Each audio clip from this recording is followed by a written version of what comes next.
Okay, welcome everyone. Welcome to tonight's 10th lecture of Startup 101.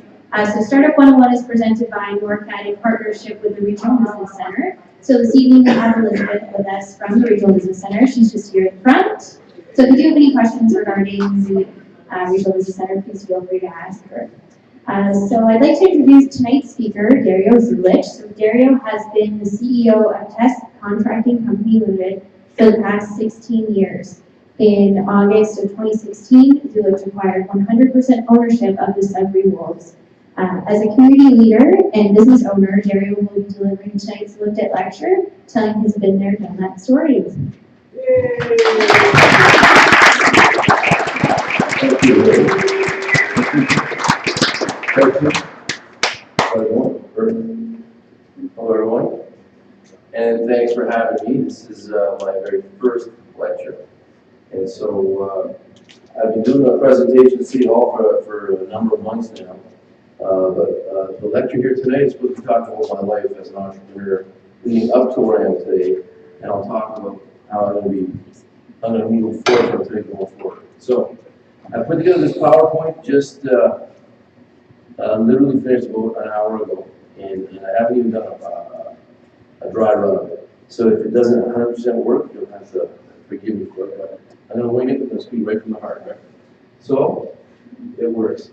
But I think in pictures, and so I thought the easiest thing for me to talk to you about myself is to go from the time I was born to right now, right? So I put myself a little timeline, and I put down the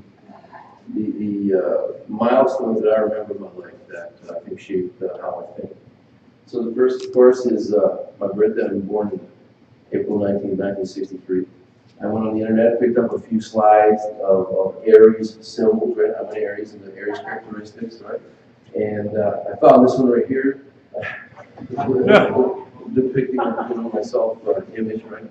So I'm an Aries, and Aries have a number of characters that Anna will tell me earlier tonight that would be indicative of a business person. My first experience that I recall is in grade 2. I remember talking to my mother. She was a very big influence in my life. And my mom says that Napoleon almost conquered the world. And he was just a man. And if he could do it, so could you. That, I still remember myself in grade 2 as a kid. I just couldn't understand one person conquering the world. And this guy was just a man. So that's resonated with me my whole life. So I give my mother a lot because she kept saying if he could do it, so could you, because he was just a man. So that's what shaped my confidence as a kid. Then I went to grade 6. In grade 6, I got my first paper route with Sudbury Star. We lived in the Donovan, and I remember going down into the Flower Mill area, and it was me and my brother Paul. We delivered papers and collected, and coming home that one night, I could not sleep. My brother Paul slept like a baby, but I could not sleep. I remember being nervous about I need to get the papers and deliver them. If I couldn't collect, I have to somehow pay the Sudbury Star. And I remember at night that my mother would always consoling me, saying, "Don't you worry, there's nothing to worry about." But I was worried for those few little pennies that I had to collect, and I knew that whether I collected or not, I had to pay the Sudbury Star for the papers. And so it took me a while, but I got through it and taught me a little money in a very young age. Grade 9, 10, 11. And this is my basketball story. That shaped my life as well. So in grade 9, I played hockey, and I made the basketball team. I quit basketball. And I said I stick with hockey. Grade 10, I said, I think I like basketball, but I'm going to go to basketball, and I quit hockey. But I didn't make the basketball team at St. Charles College. And I was devastated because I thought I should have made it. I worked at it, and I worked all summer, and I absolutely thought I should have made it, but I didn't really get in touch with the coach beforehand. That following year, I worked the whole summer. I went to Laurentian every single day after school by the bus. I don't even think my children know how to take a bus. And we took a bus to take them to Laurentian, and would pick me up after school, and every single day for a year. And I just give my all. And from grade 11, of course, I started as a senior, and I actually played with basketball at the University of Western Ontario. And what I learned from that was it's all about hard work. And I have no one to blame, but there's two lessons there. Hard work, number one, because I worked so hard to make that basketball team. But the other thing I learned was it's hard work plus networking, right? Like the coach didn't know me. And he missed me. I made every single layup in the tryouts. He didn't know me, didn't know who I was, didn't see me. And so I make a point of not just working hard, but also be very visible to make sure that my person that I'm talking to sees me. And so I remember when I was in grade 13, there was no internet or emails. What I did was I called the coach at the University of Western Ontario. I said, my name is Dario, Zulich, I'm coming down and I'm going to be trying out for your team. I want you to keep an eye out for me because I'm hoping to make your team. I just needed to know that he knew it's a school of 30,000 people. We were picking 12 seats for 12 players. And so that was a big lesson for me. I'm not just going to do my homework and work hard. I'm going to be visible. Part of the reason why I'm here right now, right? At the end of this presentation, I'm going to make my pitch to all of you to talk to your counselors because I want to change the city. So that was a lesson I learned right there in grade 9, 10, 11 that I'll never forget. And to this day, with Chris Bartolucci, who cut me, I said it was the best he's ever done. He cut me because it just got me to learn that the harder you work, the more you get. My first year at university, so I'm in first year university playing basketball, and just before I hurt my knee, my mom said, you know what? She goes, you should buy some real estate to keep yourself out of trouble because, you know, if I have too much time on my hands, I could get in trouble with other students. The more you work, the less time you got in your hands, the less trouble you get into. So I put my savings together. She matched my savings, my parents did, and I went out to buy a duplex or a triplex. And she thought I'd collect the rent and cut the grass. And with that, you know, $40,000 I had, or $30,000, I went out. And as opposed to looking for a triplex or a duplex, I was going through these high rises in downtown London. And I aimed for the, you know, I shot for the stars.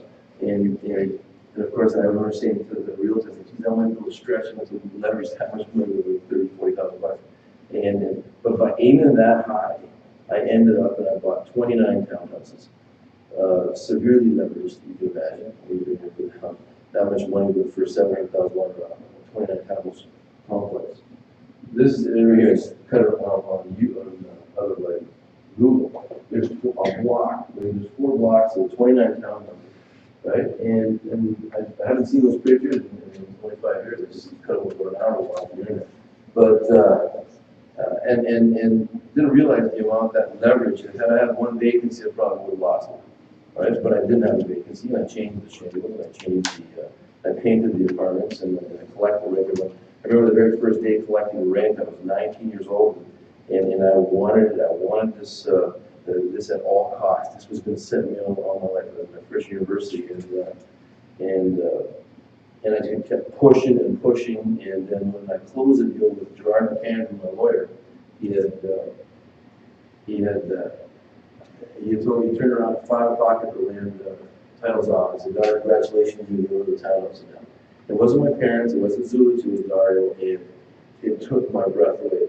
I couldn't breathe. And the reason why I couldn't breathe is because I said, oh my God, I'm no longer a student. And when my friends can go on Friday and Saturday, not go to school, they can take off their land and they can go to vacation. I have a responsibility, having a job. And I was at 19, and I was paralyzed. Like the minute he told me, I shook it off. Next day, it looked like rent. I didn't even know how to talk to people. I remember I asked Gerard, our lawyer, I said, Gerard, give me a hand. You come here to help me talk. I said, no, my job is done. It's your job. And he cracked the bureau open on my hood of my car. At a 1972 Gran Torino. And I said, what do I say? He said, Dario, you should have to rent. So I knocked on the door, and I was nervous. I said, my name is Dario, I'm going to collect the rent, and by the time I got to the 6th one, I got used to it. By the time I got to the 29th one, was comfortable asking for money, even though these people were on board. But it made me grow up very, very quickly. And then again, I spent the summers alone in London,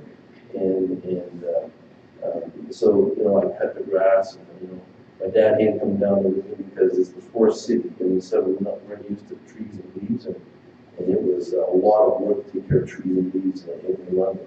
So I spent the summers down, and that leads to my next story, right? So that was my first experience with real estate.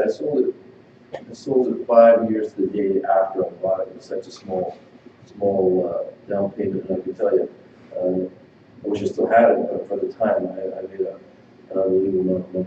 For my age, of being 23 when I sold it. That led to my second university, so I was playing basketball, and I zigged right, and my knee went left, and I left my knee, and I said, now what am I going to do with my life? I can't play basketball, right? So I'm sitting there, I'm in the summer there all the time anyway, and so I said, well, I might as well go to business school. London has a pretty good business school, and London, of course, it has at the time, it was the second best business school to Harvard in North America, at the Ivy School of Business, right? And that's just a picture of the newer facility just finished building. But it is a popular business. I didn't realize how popular it was. I just said, well, I want to get in. Just like I was ambitious about making the teams and buying my real estate. I said, well, I'm going to do whatever it takes to get into the Ivy School of Business. And so I was in London cutting the grass anyway during the summer. I was by myself. I said, well, I was knocking the door, talking to Lynn Lesko was her name, admissions officer. And I said, Lynn, I said, well, make sure you got want to make sure you have my application. She goes, we do, but we're not going to look at your application because you have 70% average to get into business school. I said, 70%? It said 70% on my transcript. She said, yeah, but they rounded it up. Your actual average was 69.8. Oh my God. And so I said, just give me a couple of days. She said, okay. And I went, in this summertime, nothing to do with it. I cut the grass and painted. I hunted down my professors from my second university, and I knocked on the door, and I said, if you could just give me 2 marks out of the goodness of your heart, just so my application might be accepted. Just give me 2 marks, and I probably won't get accepted, so it won't hurt you, won't hurt the school, it's just all for naught anyway, but just give me 2 marks, just give me a shot. 2 profs, give me 2 marks for nothing. And I went to the business school, and I said, Lynn, there's 70.0%. And I thought I was in. Now she goes, oh, okay, we're going to look at your application. She took it, and she said, there's 3,000 applicants for 130 seats. I said, oh my God, there's my next map, right? So now I need to get myself, and everything's connected. I need to get myself known. I need them to know who they're looking at. One of 3,000 is visible. So every day I show up, and I've got to know her name, and here we got our coffee the first day, and the second we brought a box of donuts, and every day, this is what I think you should do about me, what you should do about me, and I got to know the professors in the school, and they all got to know me, they all know my name, I bring them a box of donuts, and every day, this is what you should include about me, this is what you don't know about me, and at one point in time, I said, listen, I'm not here to get a big job in the Ivy School of Business, I'm here to learn for myself. This is all I ask of you. I will sit at the back of your class, and I'm just going to study. I won't lift my hand. I won't bother the professor. I won't take any airtime. I won't. I'll write an exam, and I won't even hand it in. I'll take it with me, right? Because I'm there to learn for myself. I don't need a big mark or a degree. I just want to learn. All I need is a little bit of oxygen in the back of your room. Just let me learn from it. And I was bothering him over and over. And I showed him my townhouse, and I said, look at the townhouse I bought. I'm going to be successful. All my future success will be attributed to you, and it's going to make the Ivy School business that much more reputable. I'm trying to make them feel like they need me. And I bothered them, and finally I remember on the very last day at the end of July in 84. She goes, Dario, I'm going to take one last look at it, and there's 2 seats left. And so, okay, I want to cut the grass. It's a 4-hour job to cut the grass. And I remember it was on Friday because it was more than lawn, and I give her calls and really, how's it look to you, Dario? Do not let us down. We're going to take a chance on you because of my tenacity. And they accepted it as one of the last 2 seats getting to the Ivy School of Business. I can tell you that, I guess I am proud. I had the lowest average ever to get accepted. I guess I am proud of it, because there's no one considered under 70. Now, the average to get in that school was 82 or 85 at the time. Now, I think it's over 90. But to get in that time, but it's not just about the marks, it's about the personality, and they're looking for business people. It's not just about the marks, it's about the tenacity, the will. I'm going to get to that. And so I'm proud of that. I went through and I studied, and I was a lot of smart people. There's a lot of smart people looking. He said, how the hell did you get in? How did you get into business school? And I said, I don't know, then I was smart. that I pushed my way in there. So that was a very big and important part. You can see how all the dots in my life are connected in terms of the will and the never giving up. And because this happened, I was able to do that. Because that happened, I was able to do the next piece. So I came home in 1986 when I graduated. I came back home to Zulich Enterprises.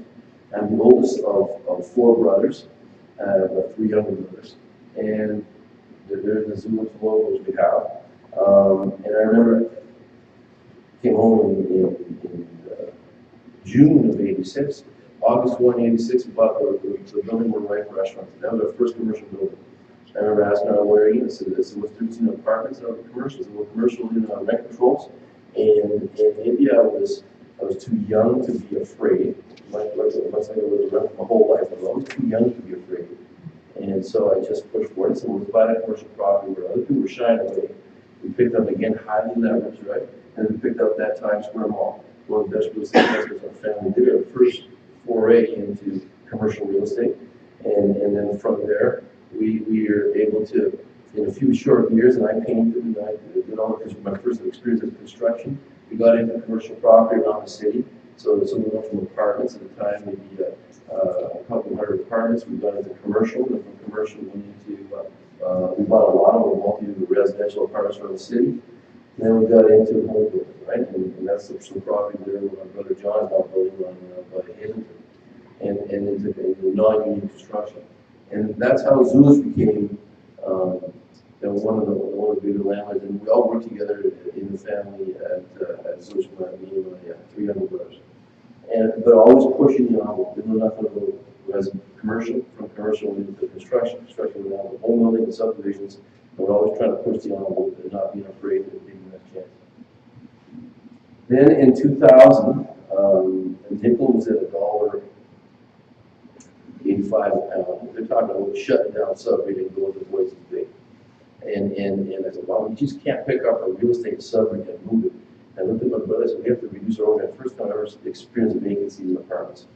And so, and actually for a brief period, we bought the Toronto School of Business. And you would know, Mr. Best there would know that. Because I was trying to move them into one of our apartments, one of our commercial buildings. And I liked the business plan so much, I said, well, why not be an investor? And as an investor with some partners, I said, well, why not actually run the thing? I ran that for 2 years. But then when the economy went down in the subway and it needed to reduce overhead, an opportunity to present myself, my father-in-law, he's the tea and test contractor, and Tom, Ed, Stan, and Chloe. And he has 3 daughters, and I married his oldest daughter, and he said, he was looking to so much come into real construction as opposed to home building, commercial construction. And so I went there to reduce the task overhead. I said, well, or rather the Zulich overhead. So I'll work over there at task, and I'll collect my paycheck there, and I'll work with my father-in-law and reduce the overhead. But very, very soon, I talked to my father-in-law, and I was able to buy the company from him, and that's become my full-time home. And so, test contracting, we were an industrial contractor, and we opened an office in Hamilton, one in Saskatoon, one in Sioux. And we were heavy industrial contracting for OPG, a lot of mine sites. We built the steel on top, tall structure. We put up all that steel that we're talking about. We had a 500 feet tall structure between Edmonton and Calgary. And Winnipeg, we do mine sites, right? We do all the buildings and the smelters. We're an industrial contractor. We're fully integrated. We're unionized with joint trades, so we can build anything that is big and ugly, from the ground to the steel, to mechanical, and electrical. And actually, at one point in time, a number of years back, you probably recognize that building, Wrench University. We did that building. We built it, the residence from the Wrench University. So as a general contractor, My objective was to grow it from coast to coast, and those plans still exist, but we're always just pushing the envelope. Again, a new territory for me as an entrepreneur. As part of test contracting, we, in 2009, my friend Perry Leeds has a property on the Kingsway, and this is, you can hardly see it, but that's a plan of subdivision. He said, do you want to help me develop this piece of property? And I went to talk to my brothers first, because of my former experiences at Zulich. I said, well, and they said, we don't want no part of that land. So I said, well, I want to buy that land. And I said, Perry, I said, I'm going to develop this industrial subdivision, but I want that one big piece for ourselves. I want this piece right here for test contracting. I want to build a building that's just like on the Highway 400. If I'm going to bring test contracting public, I want to be able to look the part. So I said, Perry, that's what I'm going to put right in the middle. It's a higher elevated piece, it's a 23-acre piece of property. I want to be able to put test there. So I did it. Myself and Perry, with my brothers, didn't want to get into it. And so we bought the property, and I went through it, the draft approval, got it rezoned, and I was going to build a test, move the headquarters there. And until there was a Wolves game where it was canceled. The game opener 3 years ago, I guess it was canceled because there was some pyrotechnics, it was a humid night, and it was fogged up, and it was canceled. So the city, I understood, didn't like that, and went over for expression of interest for an arena. And they said, who's interested in building or design or financing an arena, our sub-arena? And I talked to Perry, but I said, Perry, I did the building in Sault Ste. Marie as a test contractor. I had an office in Sault. They needed some structure. We didn't do the whole building for the arena there, but it's a 5,500 seat arena. We did the structure steel. And I remember walking through there years back, and as our ironworkers put up with 2 cranes, big pieces of steel, I was actually impressed. And I was one of them walking in the SR Center before it was built. And I thought, if I could do it for the city of Sault, I could do it for ourselves. And so I said, Perry, I think that the highest and best use of that property, which I reserved for a test contract for ourselves, highest and best use is not for us, or for me rather, but rather for building us an arena for the city. So, and so we submitted an expression of interest. That was 18 months ago. And of course, not even, sorry, a year, so 2.5 years ago. And so that will bring us to now. So since 30 months ago, or since I've been consumed by now putting an arena there, one thing led to another. And the more I did a feasibility study of building an arena for the city, the more I could recognize that the owner of the Wolves should be the operator of the arena, so that there's not this inherent conflict between landlord and tenant, whether it be residential or commercial. The landlord wants to increase the rents, and the tenant wants to decrease, right? And so I'm perfect. I'm right at the halfway mark. So this is now where I'm getting to my sales pitch. So that's how my life got me from 1963 to right now. This is all the chain of events that got me to here. And you can see, the end of August, 1st of September. I think it's August 26th, I think. But really, it's September 1 when I bought the Wolves, right? And one thing led to another with Mark Burgess. I was after for a long time, again, over the past 30 months. And I was in the right place at the right time. I went again something new, right? Again, that's sort of like always something new, always pushing on, and always fearless, because I think I can do anything. In fact, my accountant has Ed Riley. He went to a mentor of his, a former partner with Bernie Freeland. He said, Bernie, you have to put a collar around Dario because he thinks he can fly. You got to keep him down as you get in trouble. And it's unbelievable when it comes back down to his mother. I believe I can do anything. And so I meet with Bernie once a week to keep me grounded, to make sure that I don't, literally think I can fly. Right? But I think I can do anything. And so I'm always pushing the envelope. And so, from my townhouse being overextended to getting into commercial real estate and construction, to test contracting, and now it's leading now. And I built the SR Center, and now I've got the Wolves, and now this is what I'm going to do right now. And so bought the Wolves in August of the end of August of 3 months ago, it was 16. And I went to see my lawyer the minute we closed. And the same lawyer, Jordan Cameron, sat on my room with me 30 years ago, that beer while I was so nervous I couldn't breathe. And he says, you look like you did 30 years ago. Because it's at that exact same, for a kid buying 29 down, or you buying the Southern Wolves, it took my breath away. But I'm up with that. I gave my direction in a few minutes, right? And I said, I told my student, I can't go back now. So now I'm pushing forward. So this is my plan. A lot of people say, why did you buy the Southern Wolves? Like, what's in part of it? How is it the Southern Wolves just had a better start now in 20 years? And I'm going to start with this. The first thing I did 3 months ago, and which I do with all my businesses, with the Toronto School of Business, with the task force at Zulich, which I learned at the Ivy School of Business, is strategic thinking and planning. And you can't do nothing unless the whole organization is aligned in bee formation, like a flock of geese, and you have to be aligned, and you have to know who you are and where you are going. And now you can see get more comfortable. This is my pitch I've been doing for the past 2 months, right? So now I'm getting into the Zoom. So you need to know who you are and where you're going. That's the mission, vision, and values of your organization. And so first thing we did at the Southern Wolves is we said, okay, what is our mission? And I remember the very first week, 3 months ago, in comes a 16-year-old kid standing right next to a 20-year-old gorilla of a man who's going to go into the NHL. There's a foot difference in height. One guy is got his parents, the other guy is alone and he's ready to take on the world. And then I see all these parents that are coming and they're saying, here is my son. And it's a 16-year-old kid.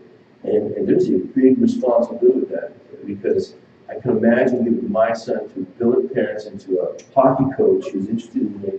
So the first thing we've done, and not to say that doesn't exist anywhere else, the first thing we've done is we've decided that we're going to take 16-year-old men and turn into 20-year-old boys, turn into 20-year-old men of character.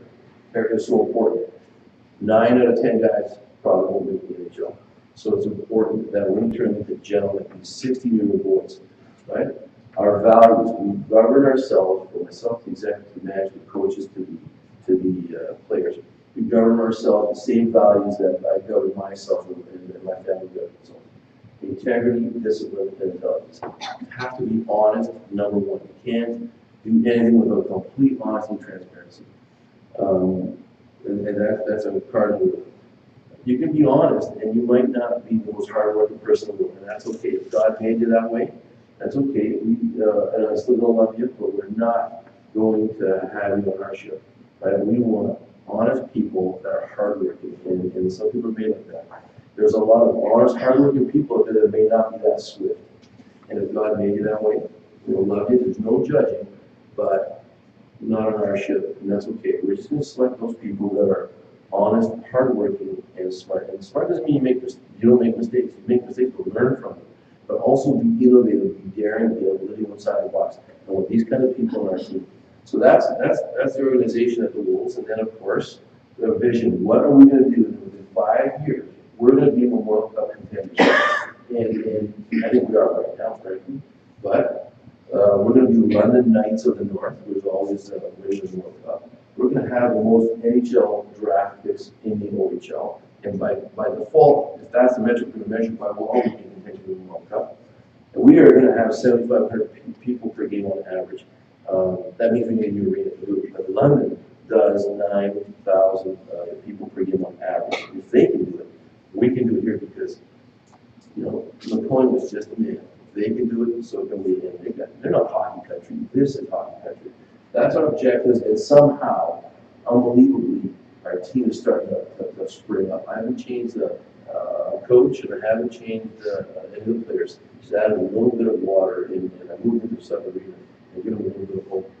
What we're doing is we're taking the players, and we are making them whole. We need to make our players, and there's a reason we put this up here, whole.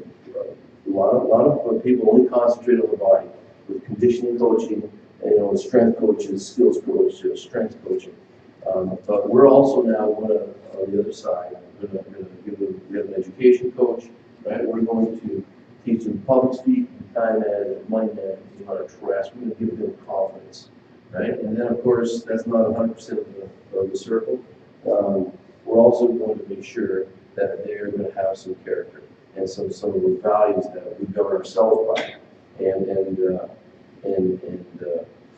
to that end, we have a life coach, which is Jeremy Hood, who called me up in the first week, so he's having a team chaplain. I said, absolutely. Non-denominational, but that's a person that could help out our team. As you take a 16-year-old boy, you put him into a cold room up in Sudbury, Ontario, and he's next to a bunch of guys that are competitive and looking to win with strange build parents.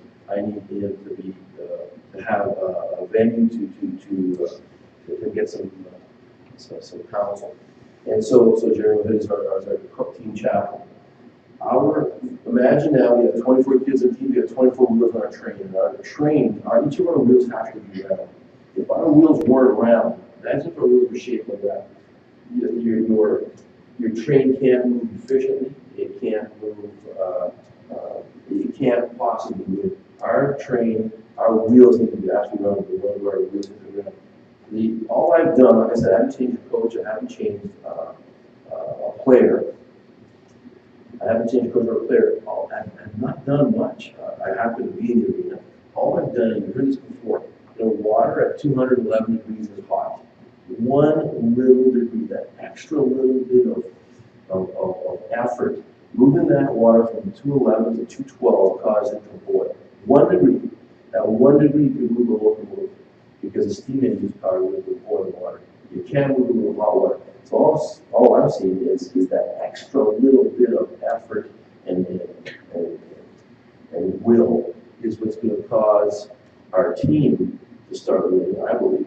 And everyone on the team, not just me, everyone believes that. And it'll move locomotive. So, but the Wolves are a chess move in a much bigger picture. I use the word bigger, the mayor bigger. I'm hoping the mayor bigger will. I talked to him about that. That's an awesome name he has, and I think he does think in a bigger way. So, but the bigger picture is again the mission, vision, and values of what I see above and beyond the Wolves, right? So the bigger mission, and from my school business, I'm a believer in understanding what that is. The bigger mission in terms of what I'm trying to create for the city of Sudbury is to of this movement is to provide family entertainment for the city of Sudbury, right? And that you need to have a good understanding of who you are and where you're going, right? It's going to be a world-class type of facility. We're going to govern ourselves the same values that govern every other organization with. It will be bigger than just the city of Greater Sudbury, but also northeastern Ontario. And it's going to be, to make why we do make the city happier, to give something back, right? To improve the quality of life of all Sudburyans. It might sound hokey, but again, you need to get down to who you are and where you're going. And as hokey as I know my brother Paul would cringe whenever I say something hokey like that. I'm a corny guy. And so I say something like that, he said, no, our mission is to make money. It's not about making money, right? Money, and like I said last week in the newspapers, money is a byproduct of doing something great. So if you believe in this, you wake up every morning, you do this, a byproduct of making money, a byproduct of doing something great and awesome, you'll make money by default. So that's our mission of this movement. The bigger vision of this movement is to create a sports and entertainment district for the region of Sudbury. And there's 3 pieces to this plan, right? Plan A, B, and C. Plan A is to build the regional event center. We all know where the property is that Perry bought, right? And if this is downtown, you got the Costco there. It's literally a 2-minute drive from Costco. You can see there's a main street. There may be a northeast bypass on connecting Maley to the Kingsway. Over the past 18 months, I've been sending a flyer and meeting to inspire. This is what it could look like. It was at one point in time 6,000 seat vacancies this year, so several years, which is what the expression of interest was called for by the city. It's now evolved into a goal of up to 8,000 seats. And there's an addition to which could house another pad on the side of the building. And that pad, as a contractor versus building one of two, it's easier to build a square building than a building in that shape. And so generally, for little extra dollars, this building is now evolved into 8,000 seats with 2 pads. Those pads can be used for hockey, basketball, it could be used for tennis or ping pong tournaments. It could be used for whatever the city wishes to do in terms of attracting acts or conferences and conventions into the city. It's a wide open space, we do trade shows and what have you, and it's still right next to an event center. So what it's becoming now, as you can see, this is a cross section through it. It's not an arena, it's an event center that you can actually play hockey in. So it's an event center first in terms of the acoustics and the lines for the sight lines, right? And so uninterrupted views. On the left-hand side, you can see the wide open space where you can have trade shows and conferences, breakout rooms, and you can still play hockey. So with every, and this city does need a conference convention show or a convention center. When I went to Sioux City in 2001, when I went to Sioux City with the team the very first time, I talked to one of the girls there doing the 50-50 draw, and I said, how do you like the building? Look at this field it's called. And she said, it's awesome, this building. You know, last night we had a Dolly Parton. I thought, wow, she never came to celebrate. She went to Perry Sound too. Dolly Parton, big actor, you go to Sioux City and Perry. You have to go through Sudbury to get to Perry Sound, right? And they don't come to Sudbury. So our city could use conference and convention center or event center. And so, and I think we're missing out.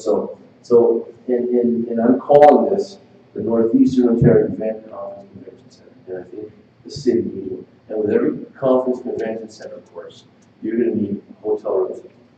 Enter Plan B, right? About a month ago, or 18 months ago, or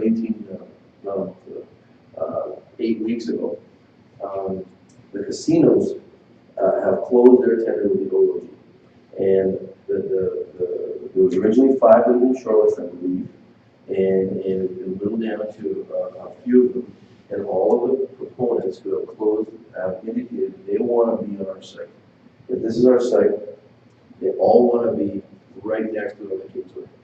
And in my discussions with them, and I've already applied for a rezoning to put to change one of the permitted uses. I just want to change one permitted. I can put in hotels and so on. We could. I'm looking for a change of permitted use to gaming. And gaming is another form of entertainment, right? An alignment with our mission of creating an entertainment center for City of Mayor Summit. They're talking all about building a $60 or $80 million resort-style casino complex. Unlike casino now. With restaurants and hotel rooms, 1 million visitors per year, each of them dropping $80 a year, more or less. And so that's a big source of revenue. The one thing that attracted me to what they're trying to do, they want something huge for Northeast Ontario. One thing that they want is, they're suggesting is that they're going to be able to give us 30 or 40 big acts per year, which can be housed in our event center. And that's what's going to be helping us pay for it. It's not just hockey, but it's also the events. And that critical mass of having the event center and a casino with a bunch of rooms located is going to be the epicenter of our event center, of the destination of the sports entertainment center destination. You can see that there's nothing but parking here. The event center has enough of its own parking, and if the casino is built right next to it, you can see that the casino, the hotels, and restaurants, there's nothing but parking, and parking is required in Southern Ontario. And we're, especially, I'll get to it. Parking is a big issue. One of the reasons why I personally can't fit downtown.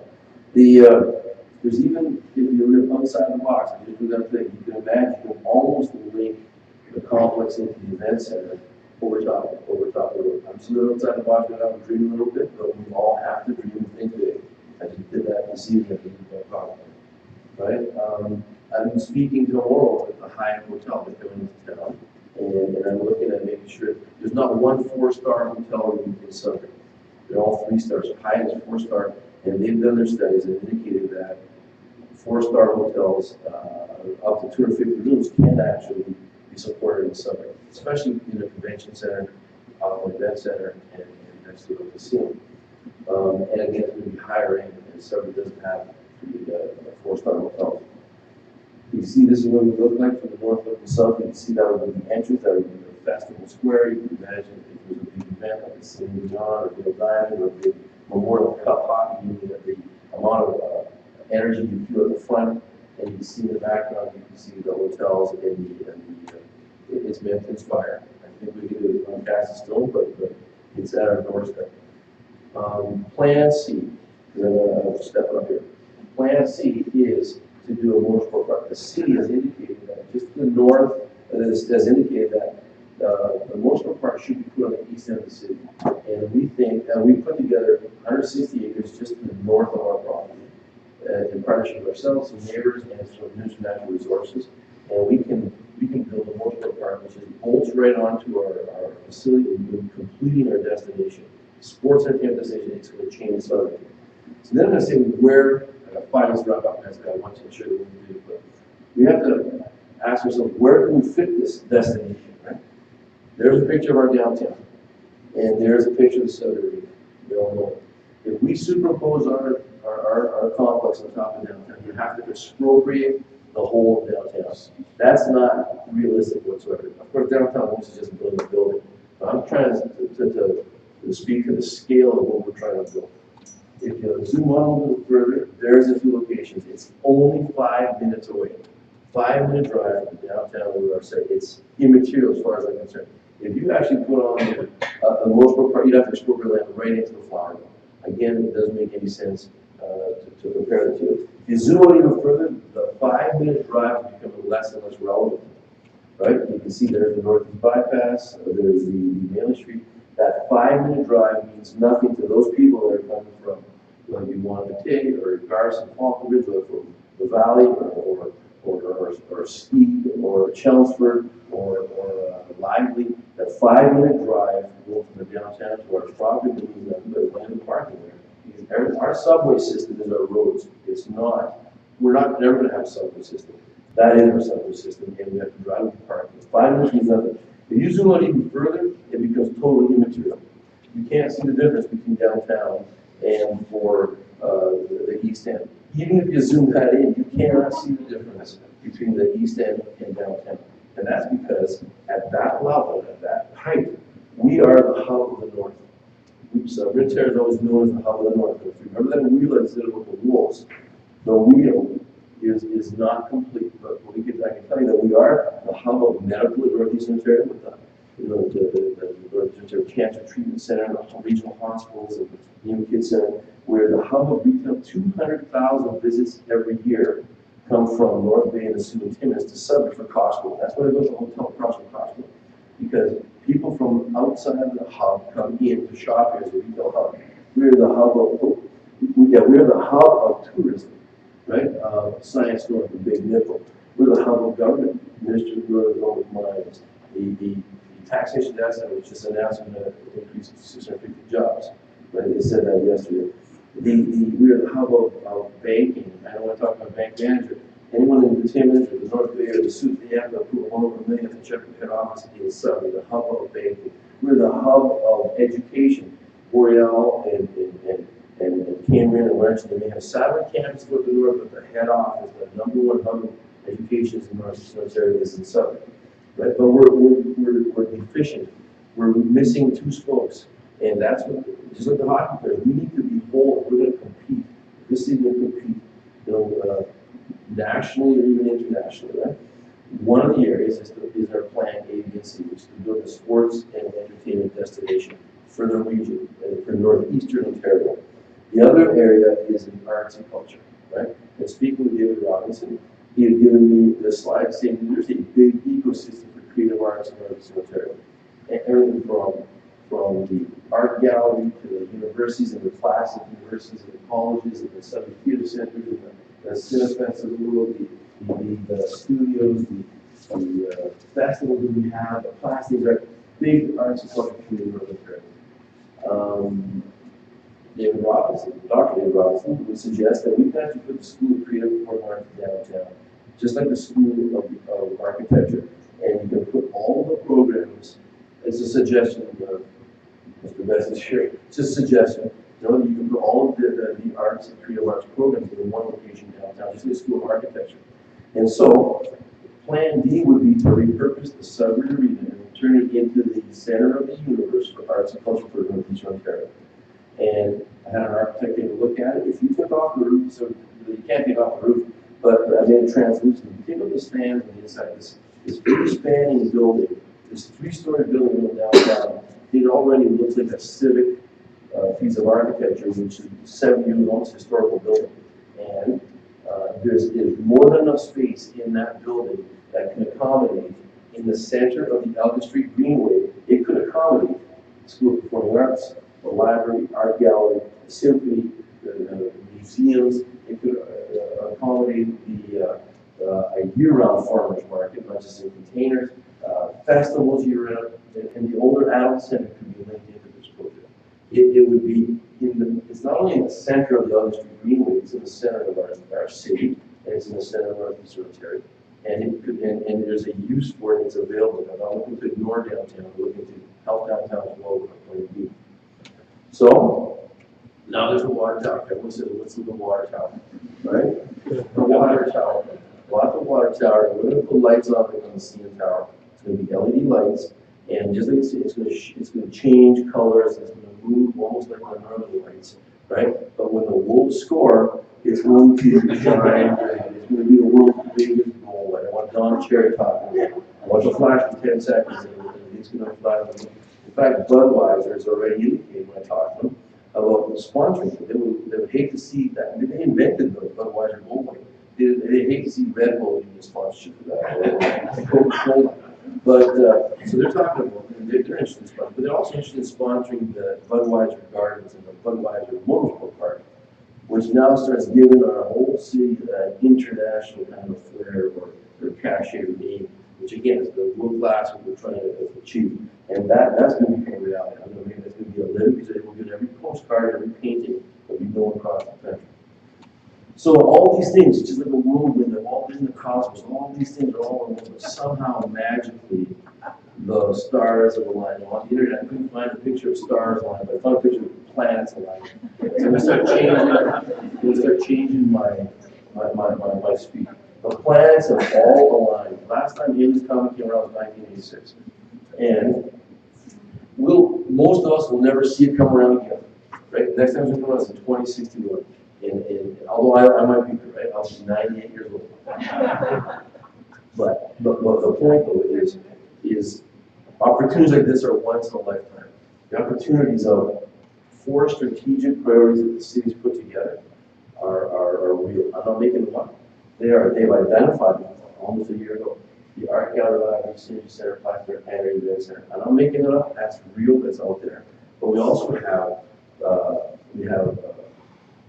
majority provincial and federal governments that can, and we have MPPs of the same party that want to help us, and they have been helping the city, and we have to take advantage of this unbelievable opportunity. We have land that is zoned, ready to go, no expropriation needed. It's on rock, it's not on soil, and it's virgin, it's clean land. We're ready to go on this, and we have to do this, right? We have not just an arena, we have an opportunity to build an arena and a conference convention center. Of course, now we also have the casino resort. If the convention center we built 10 years ago, like people were talking about, or if the casino was built 10 years ago, we talking about, the opportunity to put them, building them at the same time, for the economy at the same time, wouldn't be here. But unbelievably, they want to be built at the same time. And more unbelievably, and coincidentally, they want to be built in the same area of town, next to each other. That is we should buy a lottery ticket. It's such unbelievable coincidence, right? Well, hang on a second. The Wolfsburg Park, they've done a study, we're trying to do that for 10 years. They also say they want to be in the east end of town. This A, B, C, same time, same part of the town. It's an unbelievable coincidence. We have to take advantage of this. And with all that in the family destination, we want to be able to tell you now, the Great Wolf Lodge is maybe talking to us, and other water sports parks. Like, again, always in alignment with wanting to be a family entertainment destination. So the Southern Wolves, coincidentally, the Southern Wolves want to be up there. Unbelievable. Right? And the Southern don't want to be anywhere else. Right? But that's the most important part of that's the biggest piece of the pie in terms of the rent to pay for that facility. downtown master plan is not something that has to be developed, it has been developed, and they do want to make the downtown into an arts and cultural renewal of the city. Right? The Elgin Street Greenwood, it's already started with the School of Architecture, and it's already started, and it's not a figment of my imagination, it is there, it just has to be completed. We can do that with a School of Performing Arts, and we can do that with the Sub Arena, which is a 70-year-old historic building which can be saved and preserved. And it's there at the same as one of the talk to the Minister of Infrastructure and the Minister of Energy, and there is money available for our to make this all come together in the next year. We have to make it happen. The fact that I'm an owner, builder, manager, and now we got 10, that alignment is a unique opportunity, because an owner and a contractor with a property manager and a final 10 like the sub-rules and other 10 that we're bringing in, all decisions are made right for project, so there's big efficiencies in that, and that's a unique opportunity. So we have to take advantage of this. You know, I took a picture of the sub-wolves, like my brothers are saying, why are you doing this? Like it's not going to change our lives, it's going to change yours. Right? But I'm confident in my decision. I've been confident my whole life in whatever I've done, from my first piece of real estate to Times Square, commercial real estate, to subdivisions, to test contracting, to sub-wolves. And notwithstanding, it takes my breath away. Right? We bought almost a 100-year-old hockey team. We bought, and it'll be around for another 100 years, but we bought the #1 brand in the second best hockey league in the world. And that's big in the world. That's the NHL, which is the second best hockey league. And I think we're the #1 brand. I think we're the #1 market. I'm comfortable with that to make this all happen. And so I take comfort in that when I go to bed at night. Like 100 years from now, I hope that's Max Silverman right there. 100 years from now, they're going to see me, hopefully, in a picture with the Sub-Wolves with the World Cup, but I'm hoping to be around for that. And we'll be around for 100 years.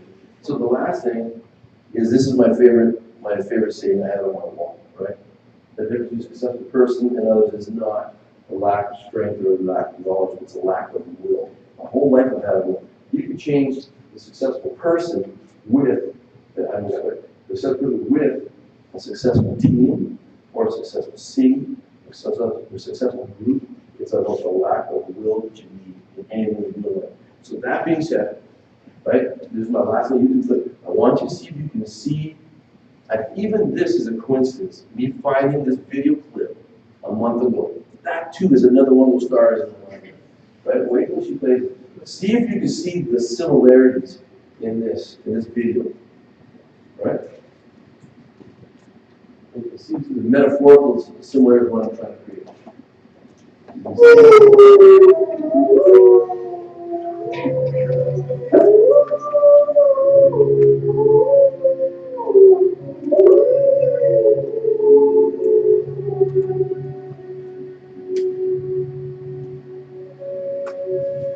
One of the most exciting scientific findings of the past half-century has been the discovery of widespread trophic cascades.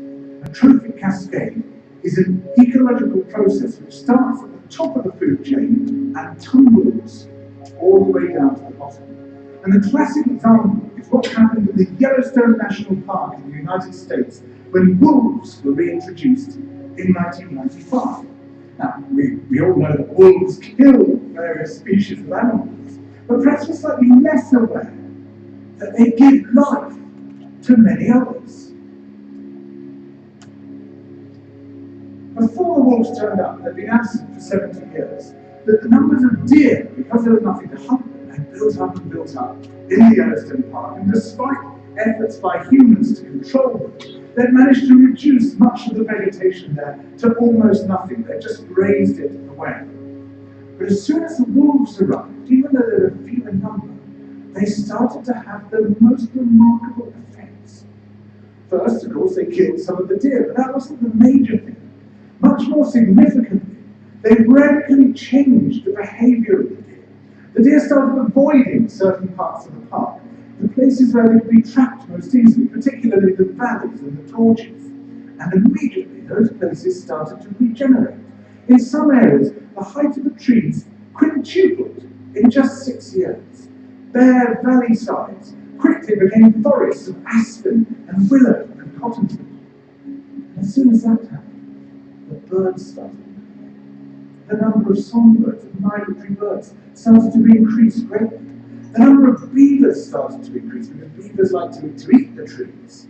And beavers, like wolves, are ecosystem engineers. They create niches for other species. And the dams they built in the rivers provide habitats for otters and muskrats and ducks and fish and reptiles and amphibians. The wolves killed coyotes, and as a result of that, the number of rabbits and mice began to rise, which meant more hawks, more weasels, more foxes, more badgers. Ravens and bald eagles came down to feed on the carrion that the wolves had left. Bears fed them too, and their population began to rise as well, partly also because there were more berries growing on the regenerating shrubs. And the bears reinforced the impact of the wolves by killing some of the calves of the deer. And here's where it gets really interesting. The wolves changed the behaviour of the rivers. They began to meander less. There was less erosion. The channels narrowed. More pools formed. More riffle sections, all of which were great for wildlife habitat. The rivers changed in response to the wolves. And the reason was that the regenerating forests stabilised the banks so that they collapsed less often, so that the rivers became more fixed in their course. Similarly, by driving the deer out of some places and the vegetation recovering on the valley sides, there was less soil erosion because the vegetation stabilised that as well. So the wolves, small in number, transformed not just the ecosystem of the Yellowstone National Park, this huge area of land, but also its physical geography.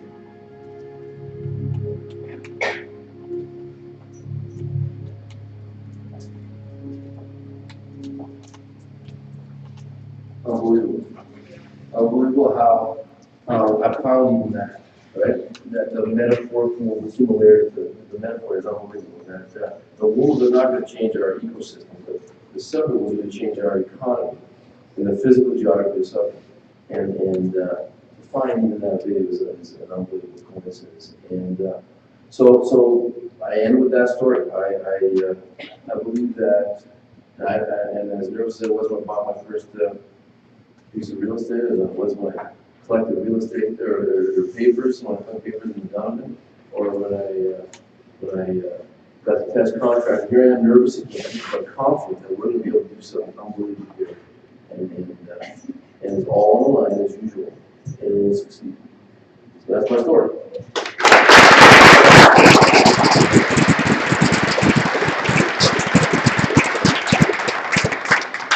So we do have time for a few questions, just a few, so get that started. Do you have any in the audience?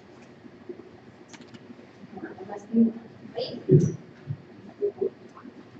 Where does it stand now, Dario, in terms of the overall process and the application? Well, there's a consultant that's been hired by the city, and it's a great consultant, and I'm happy for that. And I'm the consultant with the city. I believe the city wants to make this happen. The consultant wants to make that. We can do this study, which will be in consultation with us. And so I'm in favor of that process. And so I just want the process to make sure it happens next year. We've got to pull the trigger next summer, and I think it's going to happen. One last question. Being around this town myself for 40 plus years doing things that I've done, question is, how is the financing and how that's going to be coming together? Is that a question you feel comfortable in answering? Well, I'm about to pitch that. Again, right now, waiting for the RP to come on so I can show my business model to the city, the whole city. But the financing, as Red laid it out, makes sense at this point in time. It's very, very feasible. And it's just a matter of sitting at a table with the city, and I'm hoping, again, there's a process that person will meet. But one way or another, I believe the city will have a new home for the wolves. But I think I'm looking to build a building for downtown. I'm not looking to build an event center for Southern, I'm looking to build this event conference convention center for Northeastern Ontario. And I'm thinking outside the box, and I'm thinking big.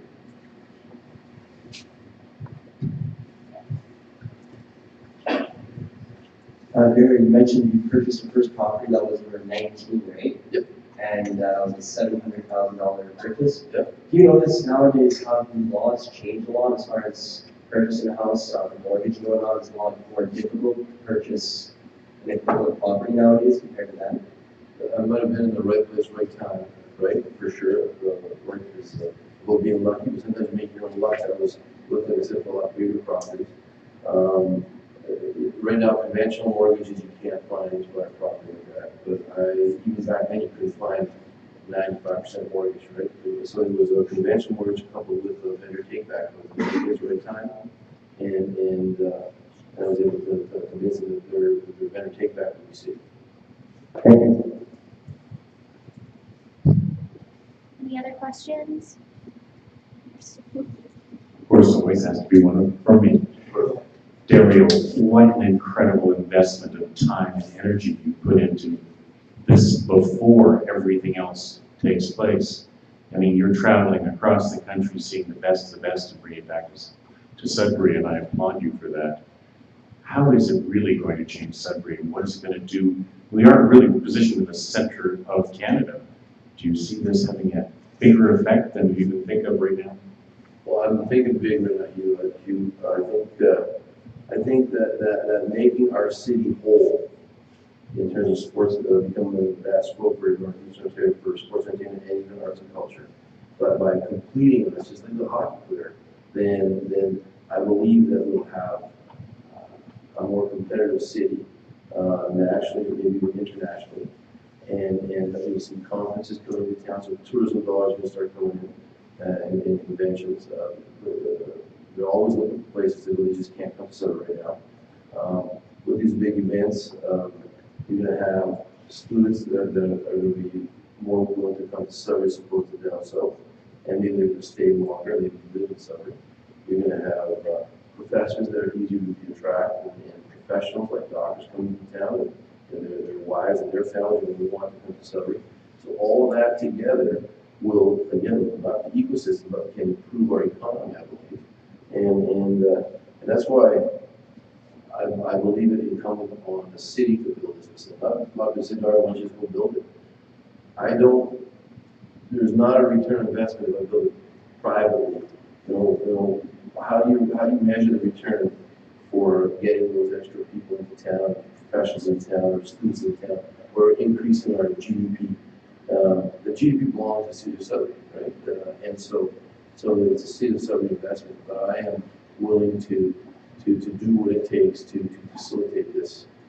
And it's not for me to, not because I want to make money. I don't have to do this. I'm doing this.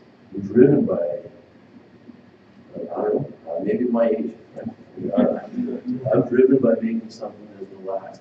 I want to be in a picture 100 years from now, I guess. But I'm driven by something more than just making money. Notwithstanding that my family lives and I live here and I die in the city. So I'm trying to make space for everybody. It's something inside me that I'm just not sure that I can answer. Now, why did Christopher Columbus sail west? He could have sat back with his dock in Barcelona and just not sail west because the world was flat. But he thought the world was round. Sir Edmund Hillary climbed Mount Everest when he was asked. He said because it was there. He didn't have to take his life in his own hands. So we're driven by. A lot of people, a lot of entrepreneurs are driven by something that you just can't get around. But we're a unique breed, and we're going to keep pushing the envelope. Any other questions? No, we have one more. There you go. Dario, I just want to let you know I've been chief of state over 25 years with wolves. And this idea of raising temperature to 212, I think you're the fellow that brought it up to 1 degree. When I see what you've done since August as far as the team bus with the logos, with the 3 captains that are now presently in the NHL, when I see you bring in the train horn, when I see you attend every game and sit in the stands somewhere different every game, you get on the team bus, you've been to every game out of town, just your enthusiasm, to the crowd chanting logos go like the other years they haven't been doing that. So it's contagious. And I just want you to know that you're the 1 degree that we need. Thank you.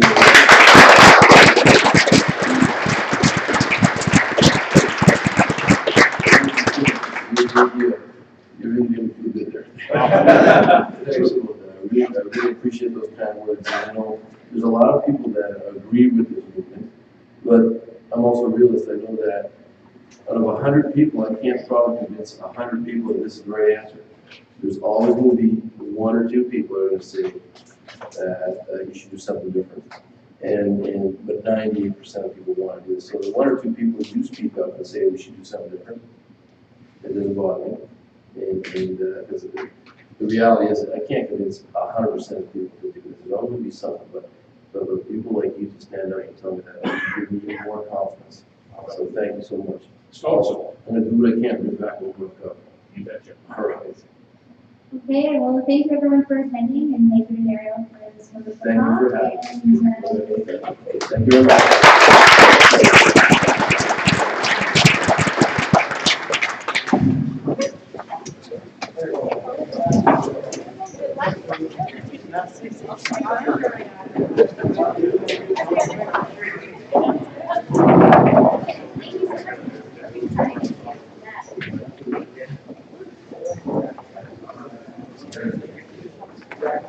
How are you, Heather? How are you doing? Good to see you. 1 degree. I haven't seen you at a game yet. No, I sit in section 3. Season ticket section 3. Well, I've been to quite a few of them, and Yeah, I'll have to look for you. I'm in row J, section 3. Yeah, for sure. Knowing you? You guys know each other. No, I don't know you, but You're kidding. Thanks so much for your kind words. That's my hobby. Nice. I wanted to mention one other thing. Okay, great. What's up, Rick? Garth. Garth's a buddy of mine. He's a history.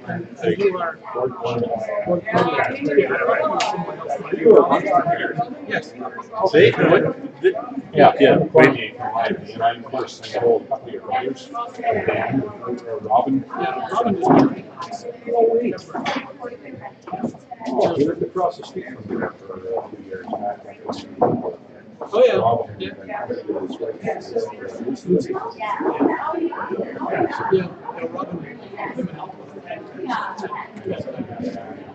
finally got the best. When you looked at me, like you knew. Yeah, well, I mistook you for a guy who was white. You know the party. Yes. Oh, yeah.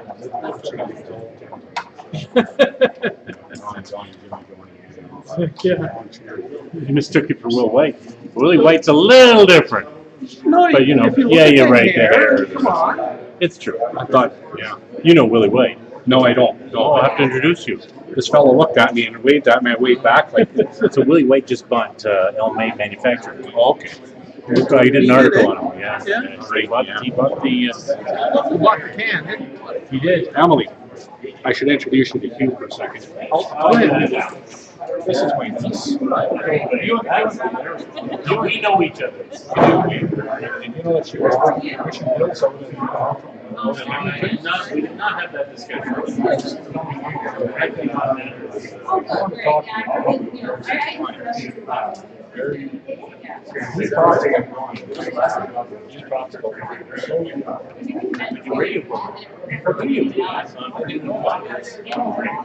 Yeah. You ever do anything hard? So, this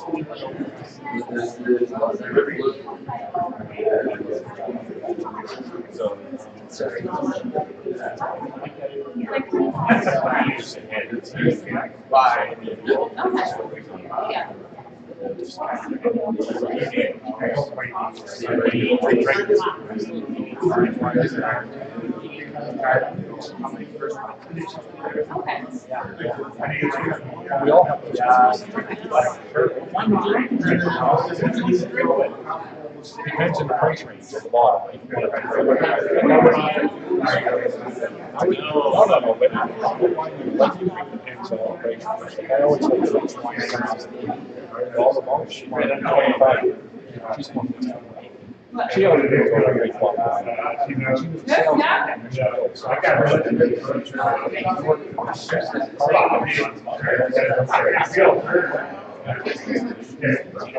her.